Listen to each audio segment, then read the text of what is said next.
কুয়াকাটায় বজ্রপাতে এক নারীসহ 4 জন নিহত এবং অর্ধশতাধিক গরুর মৃত্যুর খবর পাওয়া গেছে। গতকাল বুধবার 4 ব্যক্তি এবং গত 2 দিনে প্রায় অর্ধশতাধিক গরুর মৃত্যু হয়।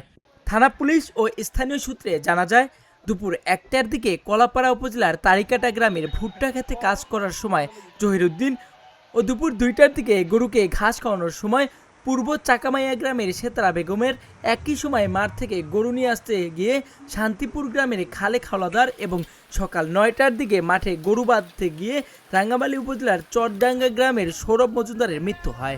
এছাড়াও গত 2 দিনে কলাপাড়া ও রাঙ্গামালী সহ জেলার বিভিন্ন উপজেলার অন্তত 50টি গরুর মৃত্যুর খবর পাওয়া গেছে। বৃষ্টি ও বজ্রপাত চলাকালীন অসচেতনতার কারণে ঘরের বাইরে থাকায় ওই 4 ব্যক্তির মৃত্যু হয়েছে বলেও জানান স্থানীয়রা।